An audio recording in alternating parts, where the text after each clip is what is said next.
Hello students, तो हमने practice set 1.1 तो कंप्लीट कर लिया। अब हम प्रैक्टिस सेट 1.2 करेंगे। तो 1.2 को स्टार्ट करने से पहले हमें कुछ कॉन्सेप्ट समझने होंगे। तो आज हम पढ़ने वाले हैं पेज नंबर 4 में हमें और क्या क्या दिया हुआ है वो हम देखते हैं। देखो यहाँ पे हमें दिया हुआ है टाइप्स ऑफ सेट्स। हमने सेट को देखा था, उसकी दो मेथड हमने पढ़े थे। अब हम यहाँ पे देखते हैं टाइप्स ऑफ सेट्स। सेट कितने प्रकार के होते हैं वो हम देखते हैं। देखो यहाँ पे फर्स्ट हमें दिया हुआ है set singleton set. Singleton set जैसे हमें नाम से पता चल रहा है कि यहाँ पे जो सेट होगा वो क्या होगा, सिंगल होगा। Something is single here. जैसे यहाँ पे हम इसका डेफिनेशन देख लेते हैं। ये हमें दिया हुआ है a set consisting of a single element. जैसे ये एक एग्जाम्पल हमें दिया हुआ है। यहाँ पे अगर एक सिंगल एलिमेंट होगा तो उसे हम क्या कहेंगे, सिंगलटन सेट। जैसे एक एग्जाम्पल है A is a set of even prime numbers. Even prime numbers सिर्फ 2 होता है, तो यहाँ पे एक सिंगल एलिमेंट है, तो ऐसे सेट को हम क्या कहेंगे, ये सिंगलटन सेट। सेकेंड सेट हमें दिया हुआ है एम्प्टी सेट और नल सेट। देखो इसका डेफिनेशन क्या दिया हुआ है, if there is not a single element in the set which satisfies the given condition then it is called a null set और एन एम्प्टी सेट। इसका मतलब जो कर्ली ब्रैकेट के अंदर, जैसे यहाँ पे तो सिर्फ एक सिंगल एलिमेंट था, अगर एक सिंगल एलिमेंट भी नहीं हो तो उसे हम क्या कहते हैं, एम्प्टी सेट और नल सेट। और इसे हम एक सिंबल से भी रिप्रेजेंट कर सकते हैं। तो यहाँ पे क्या दिया हुआ है, null set is represented by, ऐसे कर्ली ब्रैकेट ओपन और कर्ली ब्रैकेट क्लोज, इससे रिप्रेजेंट करते हैं, और अ सिंबल फाई, तो इसे हम फाई से भी रिप्रेजेंट करते हैं। तो यूजुअली ये 1 मार्क के क्वेश्चन में आ सकता है, मतलब जो ऑब्जेक्टिव टाइप ऑफ क्वेश्चंस होते हैं ना उसमें आ सकता है कि एम्प्टी सेट को हम किससे रिप्रेजेंट करते हैं, तो वहां पे आप बता सकते हैं कि इसे हम फाई से रिप्रेजेंट कर सकते हैं। नाउ नेक्स्ट है फाइनाइट सेट। फाइनाइट सेट का मतलब होता है कि नंबर वहां पे क्या होते हैं, फिक्स होते हैं। If a set is a null set or number of elements are limited and countable, then it is called as finite set. इसका मतलब जो नंबर होते हैं वो काउंटेबल होंगे तो उसे हम क्या कहेंगे, फाइनाइट सेट कहेंगे। देखो यहाँ पे क्या दिया हुआ है, P such that P is a number from 1 to 22 divisible by 4। मतलब 4 से डिवाइड होने वाले नंबर जो 1 से 22 के बीच में आते हैं तो वो कौन कौन से हैं। तो ये जो नंबर है ये 4 से डिविजिबल है, मतलब ये यहाँ पे एक बिटवीन नंबर को बता रहा है। इसका मतलब इसको हम काउंट कर सकते हैं, जैसे 1 2 3 4 5 नंबर्स जो हैं वो 1 to 22 के बीच में है, जो डिविजिबल है 4 से, तो ये काउंटेबल है। तो ऐसे सेट को हम क्या कहेंगे, फाइनाइट सेट। नेक्स्ट हमें दिया हुआ है इनफाइनाइट सेट। देखो यहाँ पे हमें नाम से ही पता चल रहा है कि नंबर अगर काउंटेबल नहीं है, यहाँ पे हम ऐसे डॉट डॉट डॉट डॉट लगा रहे हैं तो वो क्या होगा, इनफाइनाइट होगा।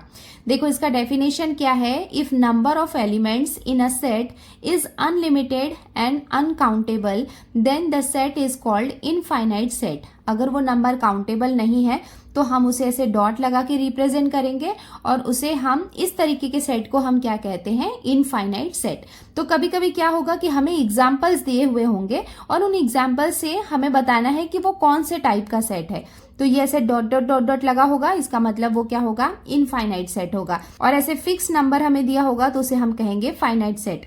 और अगर सेट के अंदर कुछ भी नहीं लिखा होगा तो उसे हम कहेंगे एम्प्टी सेट और नल सेट, जिसे हम फाई से भी रिप्रेजेंट करते हैं। और अगर एक सिंगल नंबर होगा तो उसे हम कहेंगे सिंगलटन सेट। अब हम आते हैं पेज नंबर 5 में। देखो यहाँ पे हमें एग्जाम्पल में क्या दिया हुआ है, right the following sets using listing method. मतलब यहाँ पे ये जो सेट्स दिए हुए हैं इन्हें हमें लिस्टिंग मेथड में लिखना है एंड क्लासीफाई इनटू फाइनाइट और इनफाइनाइट सेट।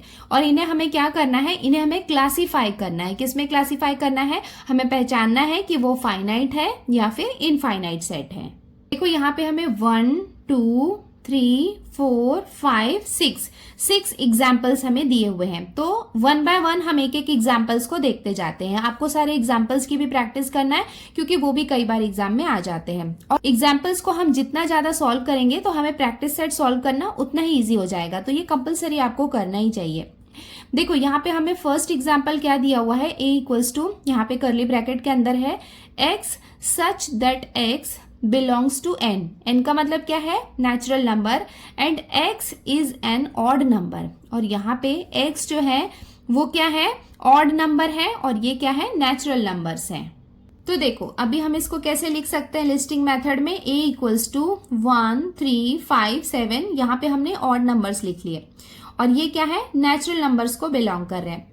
बट देख सकते हो यहाँ पे कि ऐसा कुछ दिया नहीं है कि लेस देन, मतलब कहाँ तक लिखना है ऐसा कुछ मेंशन नहीं किया है। तो ये क्या होगा, इनफाइनाइट होगा, मतलब अनकाउंटेबल है, कितने भी हो सकते हैं। ये पार्ट हो गया इसका listing method. This is an infinite set, और ये क्या होगा, इनफाइनाइट सेट होगा, क्योंकि इसको हम काउंट नहीं कर सकते हैं। अब हम आते हैं इसके सेकेंड एग्जाम्पल में। तो देखो यहाँ पे हमें क्या दिया हुआ है ब्रैकेट के अंदर, x such that x belongs to natural number, मतलब x जो है वो क्या है, नेचुरल नंबर है, and 3x minus 1 equals to 0। तो यहाँ पे हमें ये क्या है, इक्वेशन के फॉर्म में दिया है, और ये देखो ये इक्वेशन को यहाँ पे सॉल्व भी किया है। इसको आप बोलोगे तो मैं अलग से भी सॉल्व कर सकती हूँ, जैसे ये 3x माइनस 1 इक्वल्स टू 0 है, तो हमें क्या करना है, 3x निकालना है। तो 3x इक्वल्स टू, हम इसको क्या लिख सकते हैं, ये -1 है, इसको जब हम राइट साइड में शिफ्ट करेंगे तो ये +1 हो जाएगा, ठीक है। तो x इक्वल्स टू हम यहाँ पे क्या लिख सकते हैं, 1/3। तो वही देखो ये सेम चीज को यहाँ पे सॉल्व किया है, तो x की वैल्यू कितनी हो गई, 1/3। और 1/3 आपको पता है कि ये क्या होता है, रैशनल नंबर। रैशनल नंबर ही होते हैं ना, जो डेसिमल पॉइंट में हो या फ्रैक्शन के फॉर्म में हो, वो रैशनल नंबर होते हैं, नेचुरल नंबर नहीं होते हैं। नेचुरल नंबर होते हैं 1 2 3 4, मतलब ऐसे फ्रैक्शन के फॉर्म में नहीं होते हैं। बट देखो यहाँ पे क्या लिखा हुआ है, x belongs to natural number, मतलब जो x है वो नेचुरल नंबर है, बट यहाँ पे जो आया है वो तो नेचुरल नंबर नहीं है। इसका मतलब यहाँ पे उसका कोई भी एलिमेंट नहीं है, क्योंकि ये क्या है, जो इसकी वैल्यू आ रही है वो नेचुरल नंबर की नहीं है। तो इसको हम क्या लिख सकते हैं, 1/3 is not belongs to natural number, मतलब ये क्या है, नेचुरल नंबर नहीं है। देयरफॉर इसको हम लिस्टिंग मेथड में कैसे लिख सकते हैं, b equals to curly bracket open and close. तो यहाँ पे हम कुछ भी नहीं लिखेंगे, बिकॉज यहाँ पे कुछ भी नहीं है, क्योंकि ये जो है ये रैशनल नंबर है और यहाँ बोल रहे हैं नेचुरल नंबर होना चाहिए। अच्छा बच्चों, मुझे कमेंट बॉक्स में ये बताओ कि ये जो सेकंड वाला एग्जाम्पल हमने देखा है ये कौन से टाइप का सेट होगा। और देखो यहाँ पे कुछ काउंटेबल ही जैसा है, मतलब ऐसा तो नहीं है कि बहुत सारी चीजें हैं जो हम काउंट नहीं कर पा रहे, कुछ है ही नहीं काउंट करने के लिए। तो ये क्या होगा, B is a finite set, तो इसको हम क्या कहेंगे, फाइनाइट सेट। और ये कौन सा टाइप है ये तो आप मुझे कॉमेंट करके बताने वाले हो। अब हम आते हैं इसके थर्ड एग्जाम्पल में। देखो यहाँ पे हमें क्या दिया हुआ है, c equals to x such that x belongs to n, मतलब x जो है वो बिलोंग करता है नेचुरल नंबर को, and x is divisible by 7। और देखो 7 से डिविजिबल मतलब हम यहाँ पे 7 का टेबल लिख रहे हैं, बट यहाँ पे अप टू कहाँ तक लिखना है ऐसा कुछ मेंशन नहीं किया है कि मतलब कितना भी हो डिविजिबल बाई 7 होना चाहिए। तो ये क्या होगा, इनफाइनाइट सेट होगा, बिकॉज यहाँ पे हमें मेंशन नहीं किया है कि कितना होना चाहिए। तो ये क्या होगा, this is an infinite set. अब हम आते हैं क्वेश्चन नंबर 4 में। थोड़ा सा बड़ा दिख रहा है बट इट्स ओके। चलो देखते हैं इसमें क्या दिया हुआ है। d इक्वल्स टू, यहाँ पे हमें कर्ली ब्रैकेट में दिया हुआ है, ब्रैकेट के अंदर a और b such that a b belongs to w। w का मतलब क्या होता है, होल नंबर, और होल नंबर कहाँ से स्टार्ट होता है, 0 से। 0 1 2 3 4 ये है, मतलब a और b जो है वो क्या है, होल नंबर है। a plus b equals to 9, और a और b जब ये दोनों को हम ऐड करेंगे तो कितना होना चाहिए, 9 होना चाहिए। तो इसको हम कैसे सॉल्व कर सकते हैं, we have to find the pairs of a and b such that a and b are whole numbers and a plus b equals to 9। तो अब हमें क्या करना होगा, हमें पेयर बनाना होगा। a और b ये दोनों में हमें होल नंबर लिखना है, और हमें इसका पेयर बना के इन दोनों को जब हम ऐड करेंगे तो हमें आंसर 9 आना चाहिए। तो देखो यहाँ पे हमें ये पेयर्स दिए हुए हैं, तो इसको हम लिस्टिंग फॉर्म में कैसे लिख सकते हैं, पेयर के फॉर्म में। d इक्वल्स टू, देखो यहाँ पे हम इसको पेयर बनाना चालू कर रहे हैं, 0 प्लस 9। अगर a को हमने 0 सपोज किया और b को हमने 9 सपोज किया, तो 0 प्लस 9 कितना हो जाएगा, 9, ठीक है। सेकेंड, अगर हमने a को 1 लिया और b को हमने 8 लिया, तो 8 प्लस 1 हो गया 9। ऐसे ही हमें क्या करना है, पेयर बनाना है कि जब ये दोनों नंबर को हम ऐड करेंगे तो कितना आना चाहिए, 9 आना चाहिए, और ये क्या होने चाहिए, होल नंबर होने चाहिए। तो वैसा ही हमने क्या किया, a के प्लेस में हमने 0 1 2 3 4 5 6 7 8 9 किया। तो 9 में अगर हम 0 ऐड करेंगे तो क्या आ जाएगा, 9 आ जाएगा। तो ये हमने क्या किए, सारे पेयर बना लिए। So in this set number of pairs are finite and could be counted. तो यहाँ पे कितने पेयर्स हैं, 1 2 3 4 5 6 7 8 9 10 पेयर्स है। मतलब ये क्या है, काउंटेबल है। तो अगर हम उसे काउंट कर सकते हैं तो वो कौन सा सेट होगा, फाइनाइट सेट होगा। तो इसका कंक्लूजन हम कैसे लिख सकते हैं, therefore set D is a finite set. अब हम देखते हैं इसका नेक्स्ट एग्जाम्पल। क्वेश्चन नंबर 5 में हमें क्या दिया हुआ है, E इक्वल्स टू हमें दिया हुआ है x such that x belongs to integers. x क्या है, इंटीजर्स है, और x स्क्वायर की वैल्यू हमें दी हुई है 100। तो x को हम क्या लें कि उसका स्क्वायर करें तो 100 आ जाए। तो इसको हम क्या करेंगे, E इक्वल्स टू, यहाँ पे ये क्या है, इंटीजर्स है। इंटीजर्स का मतलब है हम इसे माइनस और प्लस दोनों में ले सकते हैं। इंटीजर्स का मतलब नेगेटिव, 0 और ऑल पॉजिटिव नंबर्स होते हैं। तो अगर -10 का हम स्क्वायर करेंगे तब भी हमें 100 मिलेगा, और 10 का स्क्वायर करेंगे तब भी हमें 100 मिलेगा। इसको हमने लिख लिया लिस्टिंग मेथड में। और ये क्या है, देखो 1 और 2 एलिमेंट्स है ना इसके, इसका मतलब ये क्या है, काउंटेबल है। अगर काउंटेबल है तो इसका कंक्लूजन हम लिख सकते हैं, therefore E is a finite set. अब हम इसका लास्ट एग्जाम्पल भी देख लेते हैं। यहाँ पे क्या दिया हुआ है, F इक्वल्स टू A और B हमें दिया हुआ है, such that A and B belongs to Q। Q क्या होता है, रैशनल नंबर। इसका मतलब ये क्या है, रैशनल नंबर है। और आपको पता है कि रैशनल नंबर है मतलब वो डेसिमल पॉइंट भी हो सकता है, फ्रैक्शन हो सकता है, तो वो है। और यहाँ पे हमें दिया हुआ है A plus B equals to 11। मतलब A और B में अब हमें क्या करना है, कुछ वैल्यूज रखनी है जिससे हमें 11 आना चाहिए। तो देखो इसको सॉल्व करने के लिए अगर आप बोलोगे कि सिंपली आप यहाँ पे 10 + 1 या 9 + 2 सिर्फ उतना ही कर लिया और 11 आ रहा है, तो वैसा नहीं होगा। क्योंकि वो जो पिछला हमने एग्जाम्पल देखा था तो वहां पे ये मेंशन था कि वहां पे वो होल नंबर था, बट यहाँ पे क्या है, Q दिया हुआ है, मतलब रैशनल नंबर है। मतलब हम डेसिमल पॉइंट्स को भी ऐड करेंगे तो भी हमें 11 मिल सकता है। तो 6 + 5 हम करेंगे तब भी हमें 11 मिलेगा, 3 + 8 करेंगे तब भी मिलेगा, 3.5 और 7.5 को जब हम ऐड करेंगे तब भी हमें 11 मिल सकता है, या फिर किसी नेगेटिव इंटीजर्स के साथ हम पॉजिटिव को ऐड करेंगे तब भी हमें 11 मिल सकता है। इसका मतलब ये अनकाउंटेबल है, कोई भी कॉम्बिनेशंस हो सकता है, क्योंकि नंबर्स के बीच में भी बहुत सारे रैशनल नंबर्स होते हैं, अनकाउंटेबल होते हैं।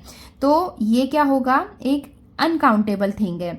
Infinitely many such pairs can be written. तो इनफाइनाइटली मतलब कितने भी पेयर्स हम इसके बना सकते हैं, लिख सकते हैं, क्योंकि इसमें जो पेयर्स होंगे वो नेगेटिव हो सकते हैं, डेसिमल पॉइंट वाले हो सकते हैं, फ्रैक्शन में लिख सकते हैं, या होल नंबर्स किसी में भी लिख सकते हैं। इसका मतलब ये काउंटेबल नहीं है। तो इसको हम कंक्लूड कर सकते हैं, therefore F is an infinite set. तो ये क्या होगा, इनफाइनाइट सेट होगा। Natural number, whole number, integers, rational number, real number, all these sets are infinite set. तो इनके जो सेट होंगे वो क्या होंगे, इनफाइनाइट सेट होंगे। बस कुछ काउंटेबल दिया होगा तभी वो फाइनाइट होंगे, आइदर वो क्या होंगे, इनफाइनाइट सेट्स होंगे। ओके, तो अब हम आ गए हैं पेज नंबर 6 में। तो यहाँ पे हमें दिया हुआ है इक्वल सेट्स। देखो नाम से ही हमें पता चल रहा है कि अगर 2 सेट्स जो क्या हो, इक्वल हो। देखते हैं अब किस तरीके से इक्वल होने चाहिए। 2 sets A and B are said to be equal if every element of set A is in set B and every element of set B is in set A। मतलब सेट A के element अगर set B में हो और set B के element अगर set A में हो, सेम एलिमेंट हो दोनों में, बिल्कुल सेम, मतलब बिल्कुल सेम टू सेम, एक भी डिफरेंस नहीं होना चाहिए, तो ऐसे सेट को हम क्या कहते हैं, इक्वल सेट्स कहते हैं। देखो यहाँ पे हमें 2 एग्जांपल्स दिए हुए हैं। देखो पहले सेट में यहाँ पे लिसन के लेटर्स हैं, देखो आप देख सकते हो LISTEN, लिसन। उसके बाद सेकंड में Y such that Y is a letter of the word silent.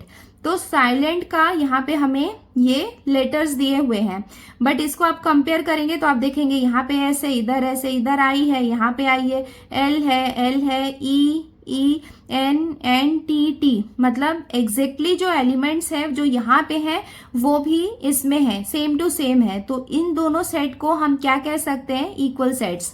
तो देखो आप देख सकते हो, इसको कंक्लूड हम कर सकते हैं, therefore A equals to B। Set A equals to set B because ये दोनों के एलिमेंट एग्जैक्टली सेम है। चलो और एग्जाम्पल देख लेते हैं। एग्जाम्पल 2 में हमें दिया हुआ है, देखो अब ए में यहाँ पे क्या दिया हुआ है, x such that x equals to 2n। ये क्या है, 2n है, n belongs to natural number है और x की वैल्यू हमें क्या दी हुई है कि 0 से ग्रेटर है और 10 के या तो इक्वल होगी या उससे स्मॉलर होगी। तो देखो ये कैसे हो सकता है, अभी 2n है मतलब क्या है, वो 2 का मल्टीपल है। 2 का मल्टीपल है मतलब 2 का टेबल है। 2 के मल्टीपल का मतलब है वो क्या है, 2 से मल्टीप्लाइड नंबर है। तो ये कितना हो जाएगा, देखो 0 से बिगर है मतलब ये 2 से स्टार्ट होगा, 2, 4, 6, 8, 10। बिकॉज यहाँ पे मेंशन किया है ना कि 10 का या तो इक्वल होगा या तो उससे लेस होगा। तो ये हो गया सेट ए। सेट बी में हमें क्या दिया हुआ है, y such that y is an even number, जहां पे y हमें क्या दिया हुआ है, 1 से या तो इक्वल होना चाहिए या उससे बिगर होना चाहिए। और यहाँ पे जो 10 है 10 से स्मॉलर होना चाहिए या 10 के इक्वल होना चाहिए और इवन नंबर की बात कर रहे हैं। तो इवन नंबर मतलब 1 से बिगर जो इवन नंबर होगा वो 2 होगा और 10 से लेस होना चाहिए या 10 के इक्वल होना चाहिए। तो ये सारे इवन नंबर हो गए, 2, 4, 6, 8, 10। अब देखो ए और बी ये दोनों के एलिमेंट्स को आप कंपेयर करेंगे तो ये बिल्कुल सेम है कि नहीं। इनके स्टेटमेंट भले यहाँ पे अलग है बट जब हम उनको लिस्टिंग मेथड में लिख रहे हैं तो उनके एलिमेंट्स एग्जैक्टली सेम आ रहे हैं। तो इसको हम कंक्लूड कर सकते हैं therefore A and B are equal sets. तो इनको हम कह सकते हैं कि ये क्या है, इक्वल सेट्स हैं। अभी देखो सी और डी को हम देखते हैं। देखो सी में क्या दिया हुआ है, 1, 3, 5, 7 और डी में हमें दिया हुआ है 2, 3, 5, 7। अब इसको कंपेयर करो, यहाँ पे 1 है, यहाँ पे 1 नहीं है, यहाँ 3 है, 5, 5, 7, 7, यहाँ पे 2 है, इधर 2 नहीं है। यहाँ पे 1, 2, 3, 1, 2, 3 एलिमेंट्स तो सेम है बट ये दोनों यहाँ पे सेम नहीं है। 1 जो है यहाँ पे नहीं है, यहाँ पे 2 नहीं है। तो उसको हमने कैसे कंक्लूड कर सकते हैं, therefore C and D are not equal sets, it is written as C is not equals to D। तो इसको हम लिख सकते हैं कि ये दोनों इक्वल सेट्स नहीं है। तो इस तरीके से हम इसे कंक्लूड करेंगे। नाउ नेक्स्ट एग्जाम्पल हमें दिया हुआ है, if A equals to 1, 2, 3 and B equals to 1, 2, 3, 4 then A is not equals to B, verify it. देखो यहाँ पे सेट ए में 1, 2, 3 है और बी में 1, 2, 3, 4 है। ये दोनों एक दूसरे के इक्वल नहीं है, वेरीफाई करना है। कैसे वेरीफाई करेंगे, देखो यहाँ पे ये ऐसा वेरीफाई करके दिया हुआ है कि 1 जो है वो बिलोंग करता है सी को बट 1 बिलोंग नहीं करता है डी को। 2 बिलोंग करता है डी को बट 2 बिलोंग नहीं करता है सी को। इस तरीके से हमें क्या करना है, वेरीफाई करना है। तो यहाँ पे भी ये दोनों इक्वल सेट नहीं है बिकॉज यहाँ पे 4 नहीं है और यहाँ पे है। तो इस तरीके से ये इसको बिलोंग, जैसे 4 है वो बिलोंग करता है बी को, मतलब 4 belongs to B and 4 is not belongs to A. इस तरीके से हम क्या कर सकते हैं, उसको वेरीफाई करके बता सकते हैं कि set A is not equals to set B. Oh last example आ गया। इसके बाद हम प्रैक्टिस सेट 1.2 को स्टार्ट कर सकते हैं। देखो अभी तक हमने जितने भी एग्जाम्पल्स देखे अगर वो आपको अच्छे से समझ में आ गए तो 1.2 बहुत ही इजी है, आप बहुत इजीली उसको सॉल्व कर सकते हो। चलो देखते हैं example 4। x such that x is a prime number and x जो है वो 10 से ग्रेटर है और 20 से स्मॉलर है। तो ये कंडीशन किसकी दी हुई है, a की दी हुई है। बी की कंडीशन में हमें यहाँ पे लिस्टिंग फॉर्म में ऑलरेडी दिया हुआ है 11, 13, 17, 19। Here a equals to b, verify. तो इसे हमें क्या करना है, वेरीफाई करना है। देखो एग्जाम्पल नंबर 4 मैं आपको यहाँ पे होमवर्क दे रही हूँ। कैसे लिखना है, पहले आपको a को लिस्टिंग फॉर्म में लिखना है। आप जब मुझे आंसर कमेंट बॉक्स में लिखोगे तो a इक्वल्स टू ऐसे करली ब्रैकेट ओपन करली ब्रैकेट क्लोज, यहाँ पे आप उसको लिस्टिंग फॉर्म में लिखोगे। फिर b इक्वल्स टू, ये ऑलरेडी हमें यहाँ पे दिया हुआ है, वो देखोगे वो लिखोगे।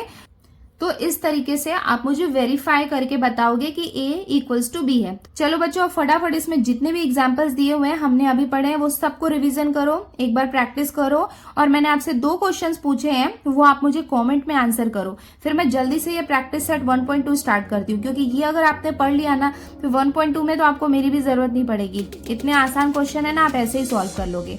चलो जल्दी मिलते हैं नेक्स्ट वीडियो में प्रैक्टिस सेट 1.2 में। Till then bye bye.